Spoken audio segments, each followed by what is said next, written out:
Welcome to my YouTube channel. আশা করি সকলের ভালো আছে।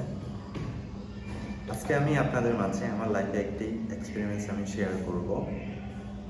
গত মাসে আমি একটা ট্যুর দিয়েছিলাম, সো ট্যুরের বিষয়গুলো আপনাদের মাঝে আমি আলোচনা করব। গত মাসের শুরুর থেকে আমি কক্সবাজার যাই, তো আমি কীভাবে যাই এই বিষয়গুলো বলি আপনাদের যাতে সহজ হয় এবং কোনো প্রতারকদের যাতে শিকার না হন এই বিষয়গুলো আমি বলবো। তো আমি ময়মনসিংহ ছিলাম, ময়মনসিংহ থেকে আমি কক্সবাজার যাই। তো কিভাবে যাই, কত টাকা আমার খরচ হয়, কোথায় কোথায় ভাড়া লাগে এই বিষয়গুলো বলবো। তো আমি ময়মনসিংহ থেকে সংক্ষিপ্ত করার জন্য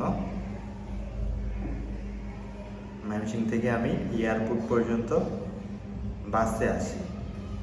এয়ারপোর্ট নেমে পরবর্তীতে আমি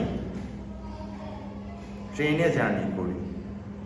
এয়ারপোর্টের ট্রেনে উঠি, এয়ারপোর্ট থেকে কমলাপুর পর্যন্ত আমি ট্রেনে যাত্রা শুরু করি।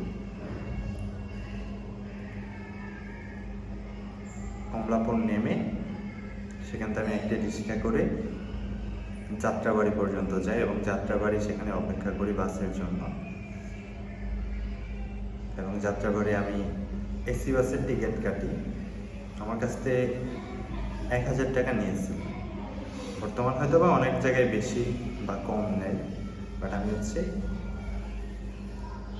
1000 টাকা দিয়ে কক্সবাজার পর্যন্ত গন্তব্য করি। রাত 8টার দিকে বাস আসে, বাসে উঠি এবং আমার কক্সবাজার যেতে যেতে সময় বেজে যায় ভোর 5টা, সম্ভবত 5টা বাজে কক্সবাজার যেতে যেতে। তো তার ভিতর রাস্তায় 2বার ব্রেক দেওয়া হয় নাস্তা করার জন্য এবং ডিনার করার জন্য। আর আমরা চিটাগাংয়ের পরবর্তীতে যে স্থানগুলো আছে ওই স্থানগুলো কিন্তু বাস তেমন একটা টেনে যেতে পারে না, কারণটা হচ্ছে রাস্তাটা ভিজা থাকে। তো বেশি টেনে গেলে একটু রিস্ক থাকে বা ব্রেক না হতে পারে, এরকম কারণে হয়তো বা স্লো মোশে যে যায়। তো কক্সবাজার যাওয়ার পর আমি বেশ কয়েকটা হোটেল দেখি।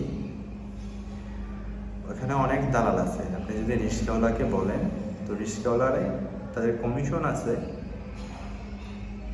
তো তারাই আপনাকে হোটেলে নিয়ে যাবে। তারাই আপনাকে বেশ কয়েকটা, আপনি যেমন বাজেটে থাকতে চান ওইরকম বাজেটেই থাকতে পারবেন। আপনি যদি বলেন লো বাজেটে থাকবেন, তো লো বাজেটে থাকার জন্য একটু দূরে স্থান আছে, আপনি সেখানে থাকতে পারবেন।